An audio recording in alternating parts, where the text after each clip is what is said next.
I'm Natalie. And this is Twilight Natalie. Where we're going to have a blast chatting with you all about the joys and the pitfalls of being a grown woman. Indeed, every week we have a question that we pose to ourselves, and it usually has something to do with our own lives, but hopefully we'll find something in that conversation that will be helpful to you as well. Mm-hmm. Today's question is timely.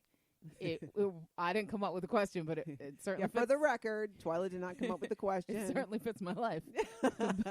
but you were smarter than me and you came up with a question. So we'll start there. Today's question is, do you own your mistakes? This is a really interesting question because right off the bat, when I look at it, I really feel that I do. And the number one reason is because I believe that until you own your share in something, whether it's partial or whole, you can't move on from it. You can't improve it. You can't make it better.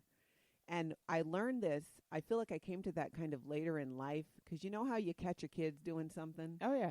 You know, suddenly the cookie jar's open. There's crumbs all over the place. There's crumbs on the face of the child. But did you get into the cookies? No. While crumbs are falling out of their mouth. Of course. But it's such that teachable moment to, well, you know what, you're not supposed to do that before dinner. I see it here. Can we, to teach them to take responsibility and move beyond that. So This is going to mean you're not going to have any dessert tonight. And because you knew you weren't supposed to, maybe tomorrow, but we move beyond it. And I think that's incredibly valuable for us as individuals. It is. But what if you're not wrong? Yeah. Well, that's different. That's not owning your mistakes. That's kind of a keeping the peace in a way. Oh. I think if you're kind of looking at it in that direction, that's kind of a, you're home with your husband, say, and he left the garage door open because you saw him do it. Yeah. And he's convinced that you left the garage door open. Oh, yeah, we've had that. You're going to get a big fight into it or just go close the garage door and be done with it? No, we're going to get in a fight over it. And let him think what he thinks. No, we're going to get in a fight over it. You would get a fight over that? Yes, I would get into a fight over it. I would just let that go. Just for me, that would follow because you know why it's I not going to change it? the trajectory of his life because he didn't own that he left the garage door open. Yes, it would. And this is why we get in a fight over it. Because if the shoe was on the other foot, I would just go close the door. Like if I thought, if I know you did it, yeah, I would just go close the door. I wouldn't even tell you, you left the garage door open. Yeah, you would just close it. Like, to me, some things are it's yeah. just life, and why make it harder for somebody else when you can just make it easy in that moment? It takes me 2 seconds to close the garage door as opposed to coming and giving me a whole lecture about how the door is open and then not realizing I'm the one that did it. Well, Twyla, you know how I hate to stereotype. But is this a male trait, the need to point it out? Possibly. Maybe. Is it because as females, and especially when we're moms, we learn to pick our battles. We learn that we cannot get on a kid about every single little thing, or you should know that if you don't. Whereas our counterparts, don't have as much, I think, tolerance. Okay, maybe? I'll be honest. I have more leeway for kids, but I am always on kids for everything. I almost never let a kid slide, even if I do it kindly, because I feel like the repetition of being on it is what gets reinforced in their heads. Well, and I think it depends on what it is. If we're talking about, chores, picking up things like that, repetition makes sense. Mm-hmm. It's just, it goes to that picking your battles. But like I said, but hate to stereotype, but I see more guys pointing. Let's go back to the garage door. Yeah. Well, you left the garage door open. Why'd you leave the garage door open? To me, would be kind of a typical male response. Whereas I think when you and I would agree, we would both just go close the garage door and not even mention that they left it open. Right. I have found the stove on and just turned it off and knew I was not the one who left it on. Oh no, I'm super. I've lived in the Midwest too long. I'm too passive aggressive about that. I'm like, lucky for y'all, I know how to see things because the stove is on. We could burn the house down. I have a whole pithy let me just talk to the air. Like I'll be talking to the dog. I'll be like, Lola, what's a good thing, girl, though you was in the kitchen that we happened to see that the stove was on. Yeah. Like I take the dog down with me. Yeah, you double down on the passive aggressiveness. I won't lie. Especially stuff that I think could endanger us. I try not to be super pithy about it, but I do try to be like, okay, look, y'all. Can you just, my life is hard enough. Can you not try to kill us all while you're at it? My mom used to do that. She was married to my stepdad for 20 years, 20 some odd years before she passed. She would call me on the phone with him sitting right next to her. whether they were in the car or at home. And I knew we was not going to hear. And she'd go, so apparently I cannot go shopping because Corey forgot that we needed to be at this, that, or the other. And she'll go on. And I'm like, Mom, you're not talking to me. Why don't you go have a conversation with your husband that obviously you have an issue with rather than do it to me? I'm so not a grown up because I totally do that. Oh, no, you do not. Do you really? I do it with stuff that doesn't matter. I don't do it with big things, but we've all been around each other forever. My husband knows my whole family. He knows my sisters like inside and out. And so like if I have a sister I talk to constantly, like we're always on the phone with each other. And I have she'll be like, what was that? And I'll be like, oh, that's your brother-in-law. He's doing the most. I will do that. I will, especially if he's like getting on my nerves, but I don't want to get into it. I'll be like, oh, don't mind that. That's just your brother-in-law. And of course, and I measure it too. Like I'll be like, my husband. Well, if it's fine, it's my husband. If he's really annoying me, he's your brother-in-law.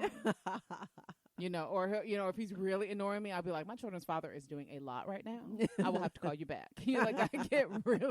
I do get really annoyed by that, and I try to be measured, but I'm not always successful at it. I'm much more successful at owning my own crap. Is he like acting up in the background and being loud while you're on the phone? Sometimes, but mind you, I will fully admit this is something that I own. I have terrible hearing and not a very good. I am not coordinated. Mm-hmm. So if I'm talking to you on your cell phone and I don't have those little earphone things, I will put you on speakerphone and the phone's like sitting on the counter and I'm doing things. So it's annoyingly loud. So and then everybody is hearing it in the house. Yeah. So she always gets a fair warning, like, okay, you're on speakerphone. So so she's letting it fly. It's like there's people here. And I do that, and I fully admit that I do that. But the alternative is either trying to hold my phone in one hand and do things one-handed, which I'm not coordinated at, or not talking to her, which ain't going to happen. Mm-hmm. So it's like, I feel like this is the best for everybody because I get a little sanity check because I talk to her. You get dinner because I actually cooked it. And if you want to, passively, aggressively, shut the fridge pretty hard in the background. You might learn a thing or two about the mistakes you're making. Yeah, listen, it's a public service, people. It's just a public service. So what about you then? If you take it back to you and in talking about, do you own your own mistakes? I do. I mean, I don't really have a choice. One, because I live with teenagers and they don't let you get away with anything ever. You can't even mispronounce a word. Yeah. If you're really excited and you meant to say, bell, but you said bull. They're like, Mom, you said bull. Oh my It's not even the right word. And then you're like, oh, seriously? Yeah. And the thing is, you know what I said. You know what I meant. Yeah, why you need to correct me? If I had $1 for every time I was corrected, I have a hard time with use. So I say calculator. It's calculator. Natalie, it's calculator. That's ambulance. It's ambulance, Natalie. It's ambulance. Yeah, that's a very Midwest thing. You've been here for too long because all my family says Mercury. Yeah. Instead of Mercury. Yeah. So but I don't give you crap about it unless we're joking. Like I don't just poke you with it. Mm-hmm. So I don't a lot of times that I will admit when it comes to simple things with the kids, I can own it. It does take a lot more if I know I've made a glaring error, like you got in trouble for something that wasn't yours, or I overreacted. You just caught me with another man. Okay. Gee, this went left. Obviously not, but I'm just saying. Yeah. But I'll tell them, I've learned over time. That wasn't something I learned right away, but I learned over time that I can't tell my kids to do something. They have to see it. They're not going to learn the real lessons from me from what I say. They're going to learn the real lessons from what they see me do.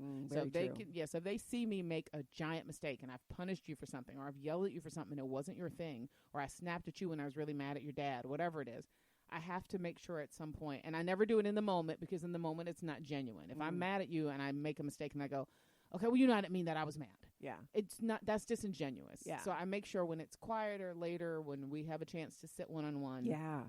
I pull them aside and go, hey, listen, I just wanted to make sure I told you I'm sorry. I'm sorry. You're not really adopted. That was something I said in the moment. I was angry. I usually say, I'm going to pack you up and I'm going to pack you up in a box and ship you to your grandparents. But I'm always I make a point to say, I apologize. I was out of line. I shouldn't have done that. I was angry in the moment. And we try to teach, one of the lessons we teach our kids is you're entitled to your feelings, but you're not allowed to use your feelings to hurt other people.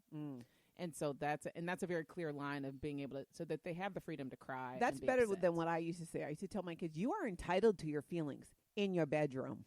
Oh, no, they're not. See, that's cute, but they're not entitled to anything in the house because we own the house. We've made that really clear. No, but if you want to be pissy and like have an attitude, I'm saying that whole stomping around, throwing things down. Yes, like, don't slam oh my, no, don't I slam ain't my got time for doors. that. Don't slam Not my happening. doors. You can go sit in your room and pout, but you're not going to poison the well. Yeah, with everybody else in the household because I'm having a good time. Right, and I understand that completely. So we make a point to. I always try to make a point to circle back and make that apology, and even if they're not open to it, and I always tell people you can't control. No. You can't control how somebody receives what you try to give them. Yeah. You just have to make sure you try as sincerely as you can to give it to them, and so that you know. Awesome. So I'm with the kids. I am better about that. I think as with my husband, I think it's probably the most difficult because we are. I would say that too because I know how you are, and you've shared a lot about your relationship with your husband. Yeah, which is great. But weirdly you two alpha. are just we both always want to be in charge. You're like want to be two wrong. of those wolf dogs. Yeah, what are they like? Those huskies? I know, really and truly, we're like you like to watch them. Like you ever go to the wolf retreat place, you can watch the wolves interact. And all and that. It's always the two in the corner that are snarling at each two, other. Exactly. Yeah. I always say one day we're just going to burn each other out, and it's and it'll be what it'll be. Better, but to burn each other out than burn each other down. That's true. So I'm like, I get that, and we're very different people. But we have the same sort of thread of how we approach situations, which can make things hard. We both get really incredulous. He gets incredulous because he's really smart, and I get incredulous because somebody's got to help us survive. So, I'm always thinking very pragmatically and very you're adulting. You're being the adult who looks at the big picture and the broader strokes. Yeah, and the thing is, we both do it, but from different perspectives. He is more of the long-term planner, and I am more of the making sure that we all have a secure heart and a secure sort of emotional base. So you really complement each other well. We do. I mean, we're excellent parents in that respect. I always tell them, if at the end of the day, if this doesn't work out, we were meant to be together to make these babies. You were meant to raise children. Yeah, together. we were meant to figure these kids out exactly this way. I said, but we are each other's constant source of consternation for that reason, and that makes it hard to own it when you make a mistake. It makes it and because we can both be the kind of stubborn where if I'm trying to own the mistake, I am a let me own it, let me make it right. I want to be done with it and move on. I agree. And my husband's a classic Virgo, so he's a grudge holder. Okay, stop right there. Yeah. Because I am a Virgo, and you do that too. I do not, Twyla. I don't think I do. On occasion, I try to have at least one nemesis because I feel like I got to hold a grudge with somebody. One nemesis. But one. But most people have so many. I don't have any. Twyla. I don't. I really don't. You know me. I either care about what you think or I don't care at all what you think. Yeah. That's it. There is no middle. And there are people that walking around the world who genuinely think I don't like them. Yeah. And I keep trying to tell them, listen, I don't even think about you. So it's not. I don't. That's better. Yeah, but I feel that's gonna make me feel good. Yeah, I'm this is not personal. I'm not trying to pull swords at dawn. And I get that. That makes sense to me. But I still, I don't know that I would I feel like if it's a typical Virgo trait, I'd be holding grudges. I let go of a lot. And I'm working even more. No, see, Virgos think they let go of a lot, but y'all have instant recall. Yeah. You could, if the person that you thought you were cool with crossed you again, you could pull up from a Thursday in 1983 when they said this exact quote. Oh my gosh, that's true. See? You can't. Okay, this is not a visual medium, but if you could see me, you'd see me doing a victory arm raise right now because I totally know this. No, mind you, my mother is a Virgo. My sisters and I all are in relationships with Virgos. Yeah. We've had a lot of Virgos in our path. My one daughter is a Virgo. I've seen this again and again and again. Wow, that is interesting. All this time, I'm not even going to lie. I thought maybe I was somewhere on the autism spectrum. And it was a little Rain Man thing because I do have this thing about dates. So I can't go, no, July 12th of 2016, you sent an email and this is what it said. Mm-hmm. But boy, ask me what I had for breakfast today. I don't know. Oh yeah, no. Trust me, all of the ones in my life. Interesting. I love my mother dearly and she never listens, so it's fine. I can talk about her. But and here's the thing, she thinks she doesn't hold grudges. Yeah. She just thinks that she knows that she's right about whatever it is. That's how she justifies it. I'm right about this, so I get to hold on to it as long as I want.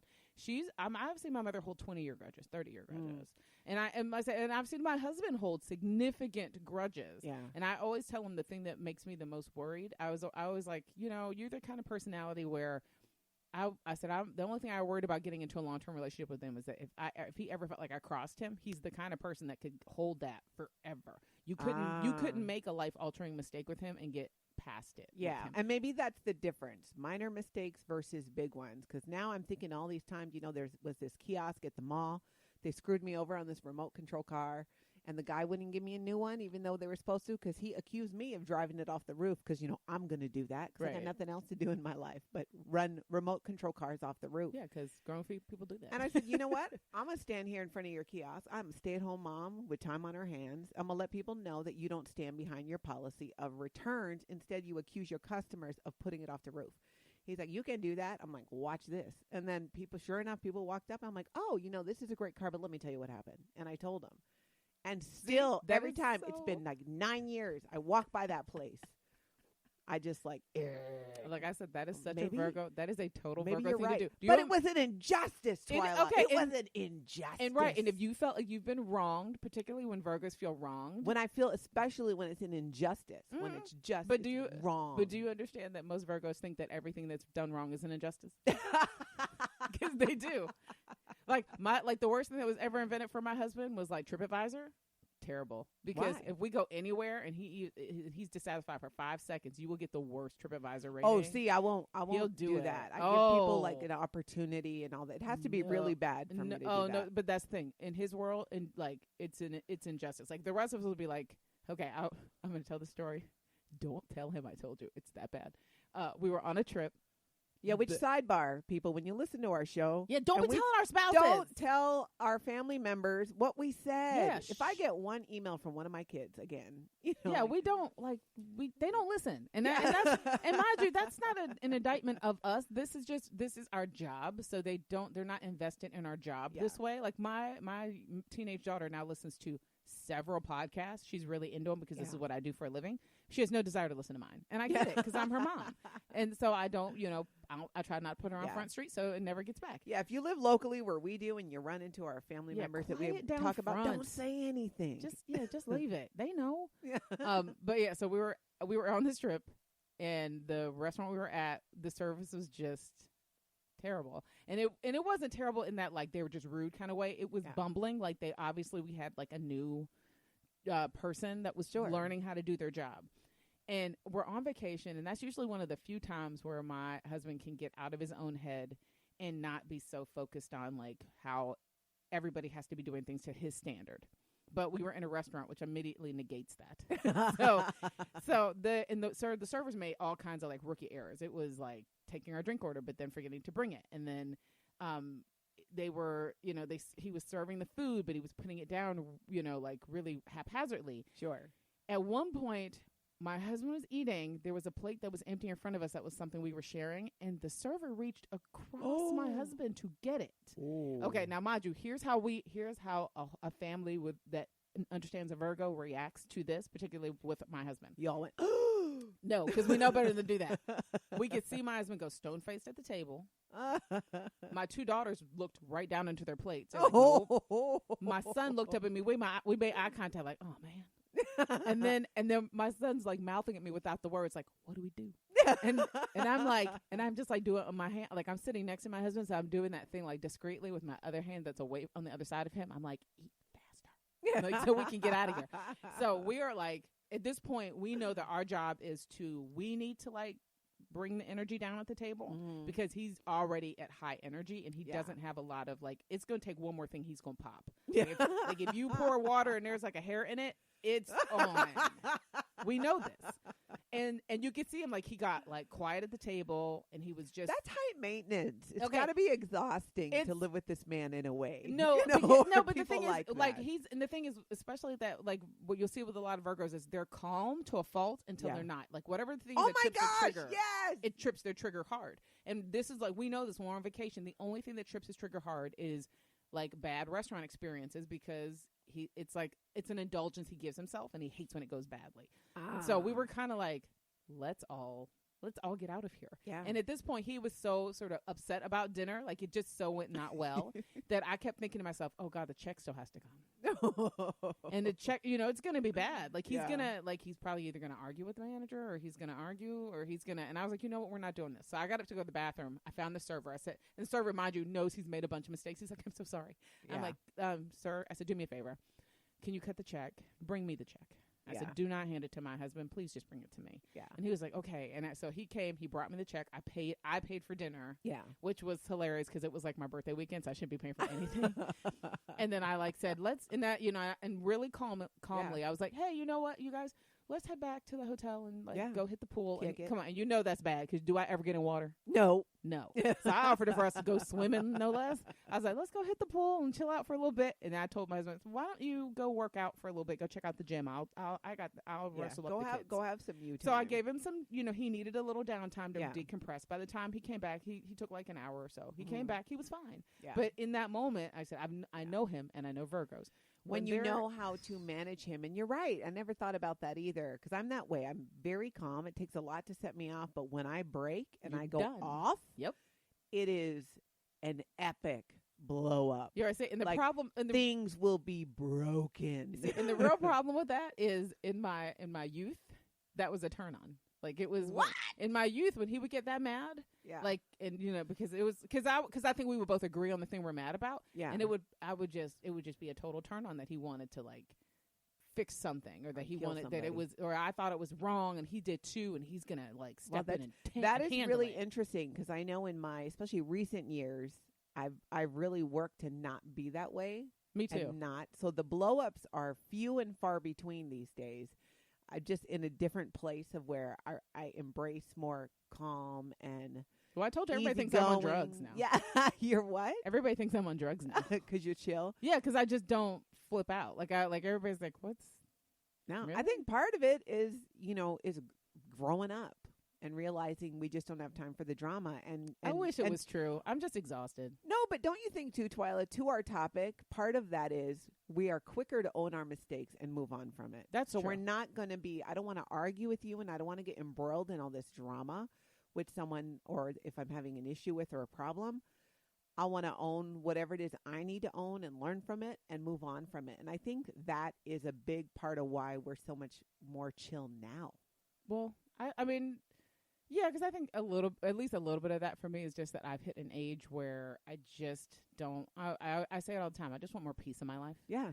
And I think I've learned enough. I think half of it is that I don't just stride into things foolishly like I used to as a young person. Yeah. I don't just, I don't just jump in the middle of somebody's argument and take sides. I don't just immediately, like I'm doing a much better job as an older person understanding that in the moment we're having a conflict, that you have things going on in your life. Mm-hmm. I have things going on in my life, and I'm not so quick to just negate whatever's going on with yours because something happened to me. Like I'm much more empathetic. Yeah. But I'm also sort of learned enough, I guess, to say that the things going on in your life aren't an excuse for the thing that just happened between us. And isn't that then part of, though, not owning what you don't need to own? We're talking about owning your own mistakes is one thing, and that is good for us to do.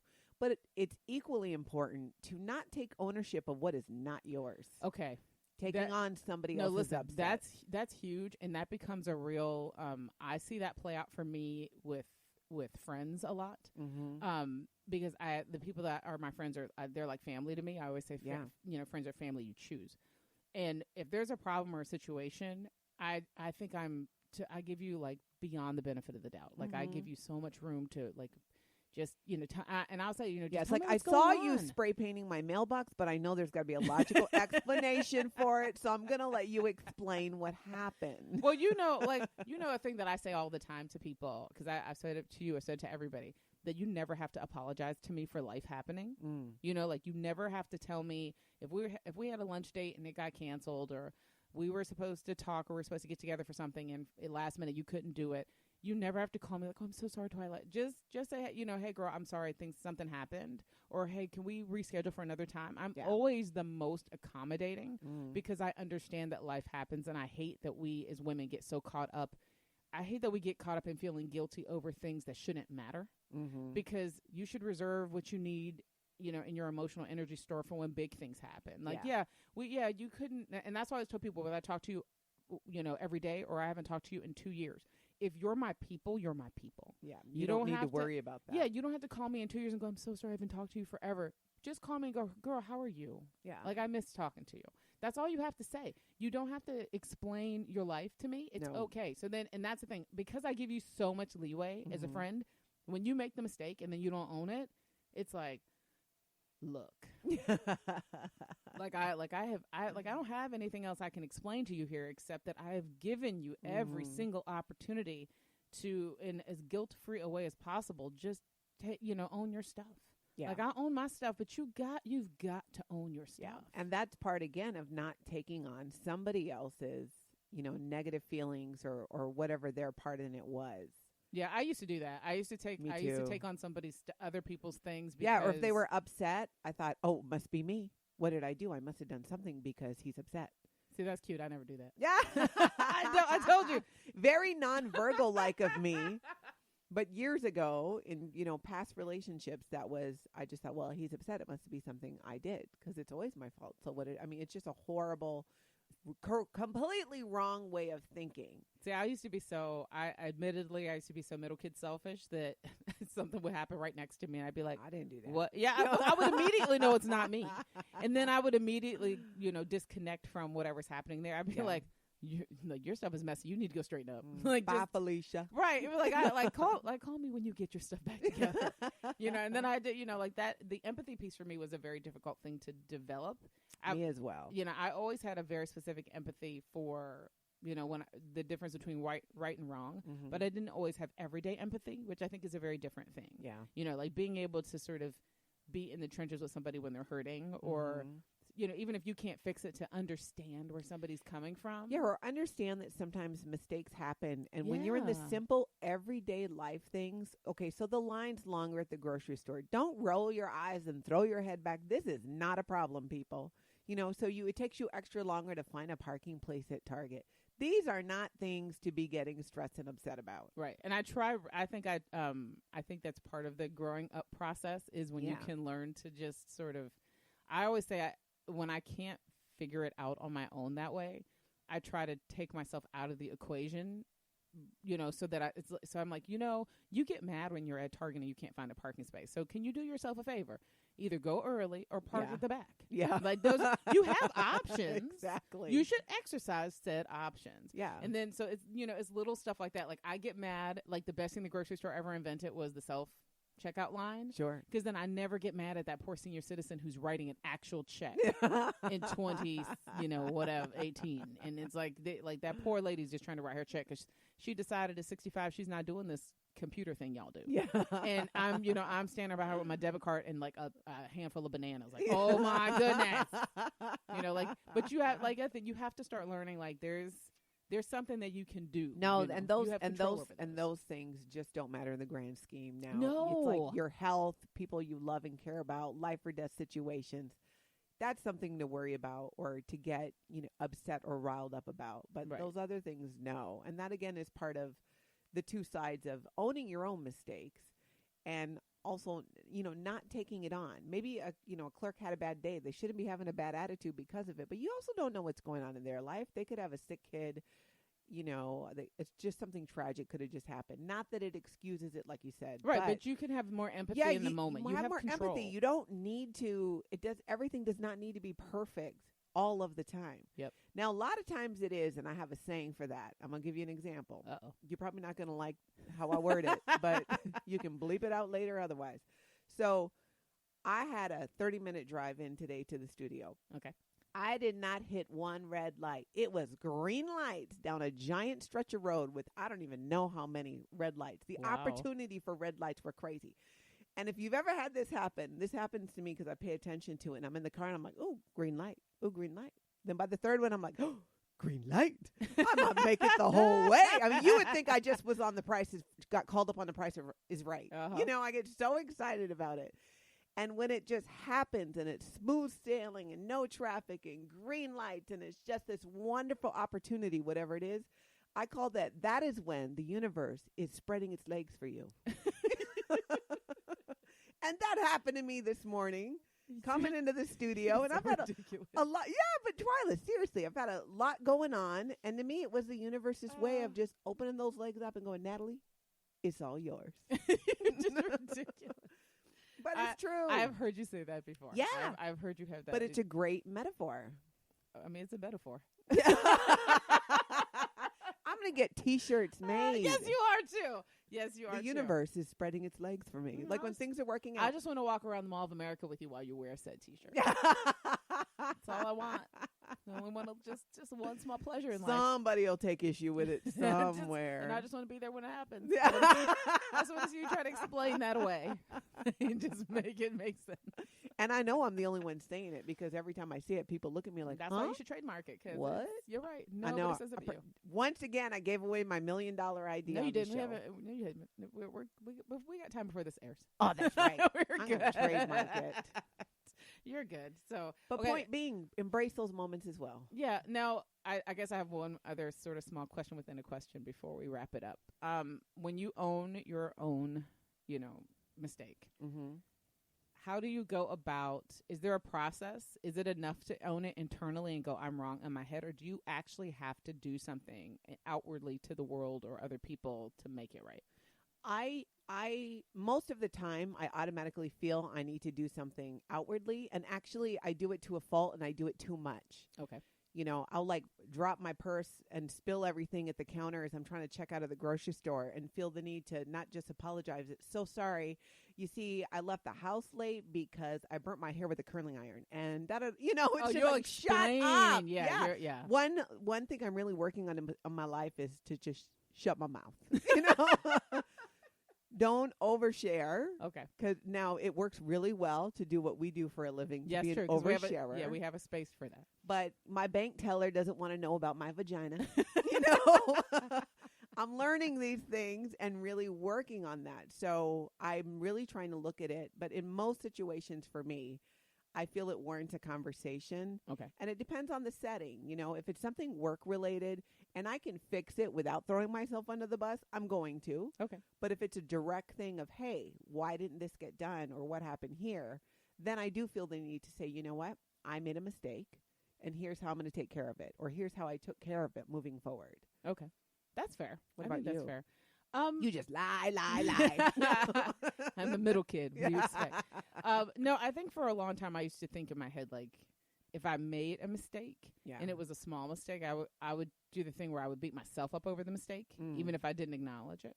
So then I had to get to the point where I had to stop, beating myself up over mistakes. Yeah, because if you beat yourself up, it's counterproductive. Yeah, you just can't get past it. I think when we define owning your mistake is identifying what it is you did and then going, okay, how could I have handled that differently, and how am I going to handle it moving forward? Right. It's moving yourself to some and if sort there of were any thing. consequences of that mistake, then you need to fix them to the best of your ability.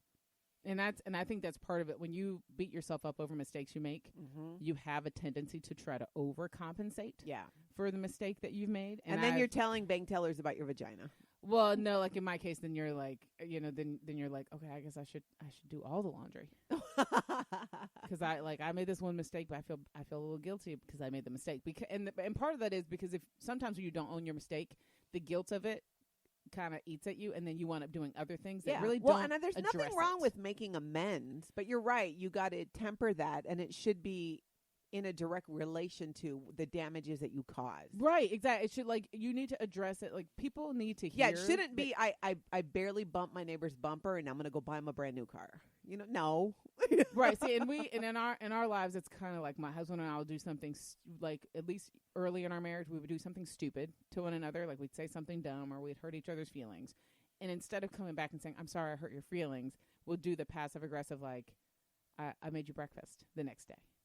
instead of saying, I'm sorry. And here's the problem. Because we're both stubborn. Oh, yeah. Yeah, you made me breakfast, but I'm eating the breakfast like this breakfast going to cover what you said yesterday. So you still need to have a conversation. Yeah, about you it. actually do need to make amends. Yeah. Like the gesture is kind, but the gesture sometimes gets lost in what the actual thing that needed to happen, which is the acknowledgement that something went wrong. And so much in the ownership of, when you do that, if there was another person involved with it, it really just disperses some of the hostility and negativity that goes along with it. Yeah. Depending on how big the offense is. Well, that's true, because I told you my philosophy is the same. When we're talking, if the mistake we're talking about is like life-altering, like adultery-worthy, I'm burning things. House is going to be on fire. No, I'm not burning the house. My name's on the deed. Oh, that's right. Just burn his stuff. Yeah, I burn his stuff.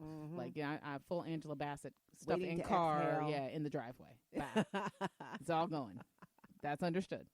But yeah, and I keep thinking in like 20 years I actually won't still feel that way, but it's been 20 years and I still feel that way. So. Yeah, but in another 20 as we evolve down our road of being grown women. It'll just be a smaller fire. Yeah, it'll just be in the fire pit. Maybe like next, in 20 years, you're not going to burn the car, just the stuff. Yeah, it'll just be in the fire pit in the backyard. It's fine. You know what? Just throw in one shirt after the other. I think I can live his like CD that. CD collection. I can live. Except that's not environmentally friendly. I think that's cute that you think we'll still have CDs in 20 years. No, but they'll be collectibles. They're collectibles now, girl. Don't nobody want them. It's all right. So I guess we should ask one more time before we wrap things up today. Do you own your own mistakes? I do. Good. I do too. I'm proud of that. Yeah. We don't care what any of you have to say about it. We know we do. Listen. Yeah. Don't email me and be like, "Well, Twilight in this one time in the 7th grade." Yeah. Don't. Because believe me, I remember. Yeah. I remember. And I'm a Virgo, so I'll remember. Yeah. And she can quote it. That'll be it. Just don't ask me what I had for breakfast. I don't know. Exactly. What'd you do last night? Not sure. Not sure. But actually think about it. But don't make me mad at you because I'll remember. Don't make me have to quote an email. Exactly. As always, you can find us. There are lots of ways to find us and find out more about the show. We have a shiny website. It's matriarchdm.com. We have a show page for Twyla and Natalie. You can listen to past episodes. You can interact with us. You can do all kinds of great fun things. We have an email that you can mail to talk to the show. hello@matriarchdm.com. We also have a Facebook page. We love our Facebook page. So go to Facebook, type in Matriarch Digital Media, like the page. We have conversations there. We follow up on things that we've talked about on the show. We share information, and it's a great place for everybody to kind of get together and chat and do all kinds of fun things. Plus, we're a podcast, so you can find us in just about any of the spaces that you listen to your podcast, and we would love it if you would do fun things like subscribe or review, share, tell everyone, download, all those good things so we can keep doing what we're doing. And finally, thank you so much for listening. We love doing what we do, and we wouldn't be able to do it without you and your support. So we appreciate that beyond words. So thank you so much, and we